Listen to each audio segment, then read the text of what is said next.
गुरु प्यारी साध संगत जी, नमस्कार जी। आप सब कैसे हो? आशा करती हूँ बाबा जी के श्री चरणों में अरदास करती हूँ कि मालिक की कृपा से आप सब बहुत खुश होंगे, मौज बहार में होंगे और अवश्य ही भजन सिमरन में होंगे। साध संगत जी, मैं हाजिर हूँ आज आप सभी से बहुत ही खूबसूरत साखी साझा करने के लिए।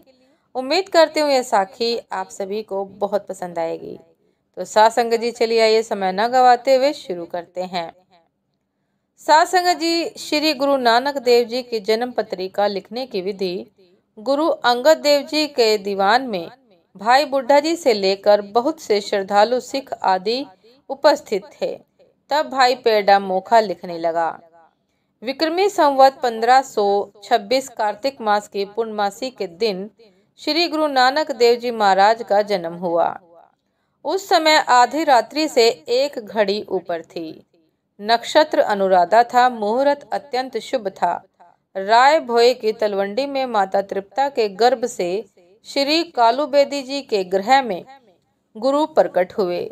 कालू जी ने पुत्र जन्म सुनकर अपने घर पुरोहित, जिसका नाम पंडित हरदयाल था, उसके घर जाकर नमस्कार करके कहा कि पंडित जी, आपकी कृपा से मेरे घर में पुत्र उत्पन्न हुआ है।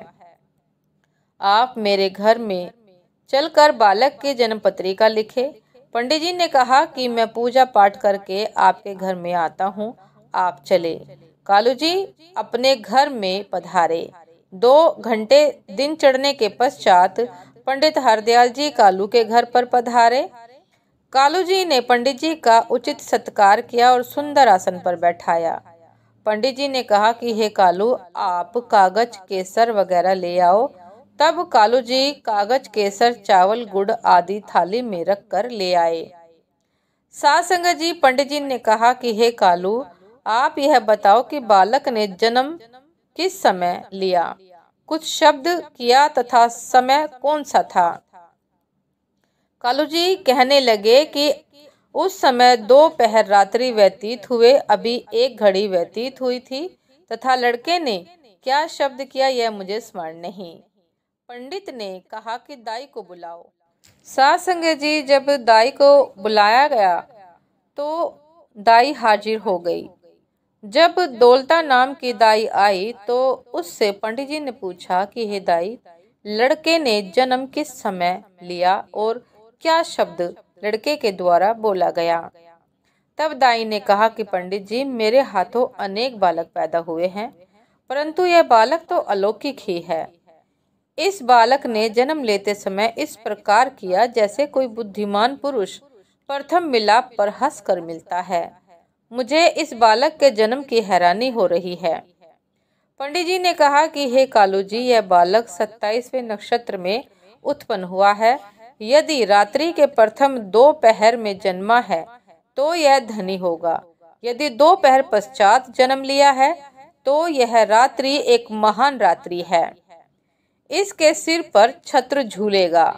मुझे अब यह ध्यान नहीं है कि यह कौन सा छत्र होगा जो इस बालक के सिर पर होगा।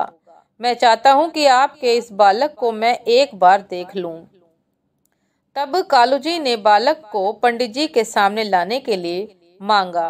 तृप्ता जी ने कहा कि शीत अधिक है, बहुत अधिक ठंड पड़ रही है, इसलिए बालक को बाहर ले जाना उचित नहीं। जब पंडित जी ने बालक का कष्ट अपने ऊपर लिया तो माता तृप्ता जी मान गए।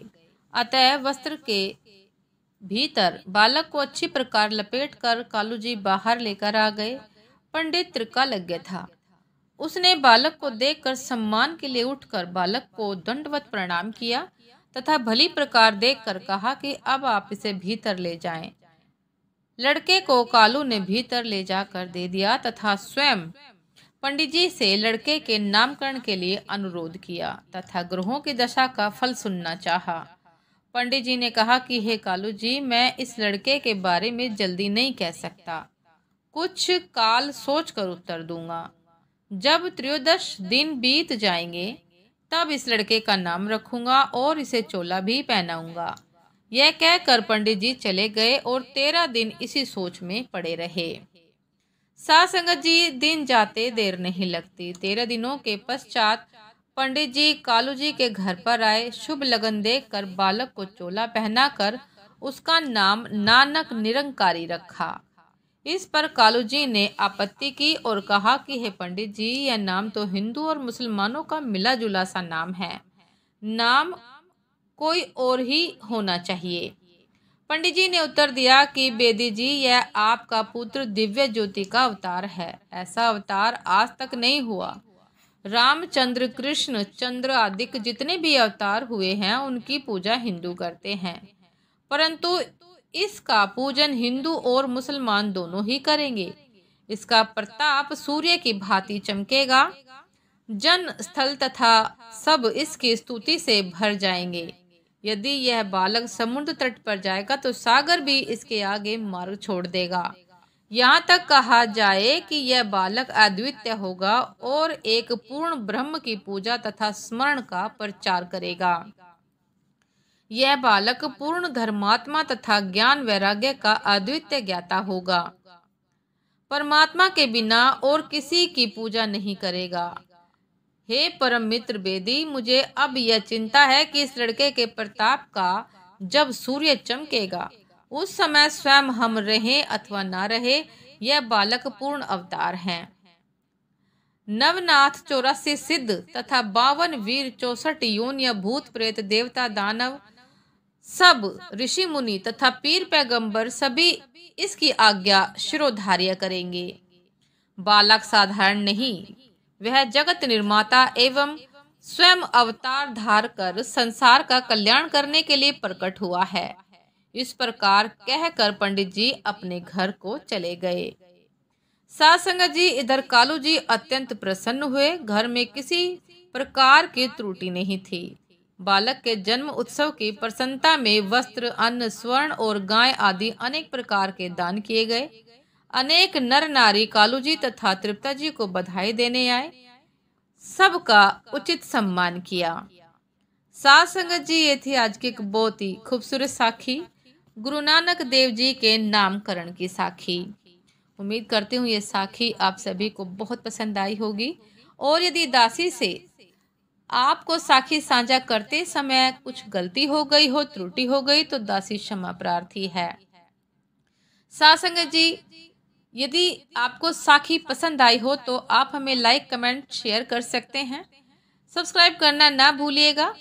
और साध संगत जी, जो भी चैनल पर नए हैं वो इंस्टाग्राम पर भी हमें फॉलो कर सकते हैं। इंस्टाग्राम का लिंक डिस्क्रिप्शन बॉक्स में दिया गया है। साध संगत जी, आपसे फिर मुलाकात होती है एक नए शब्द साखी के साथ, एक नए विचार के साथ। तब तक के लिए आज्ञा दीजिए। नमस्कार जी। सदा खुश रहिए, मुस्कुराते रहिए, भजन सिमरन करते रहिए। नमस्कार जी।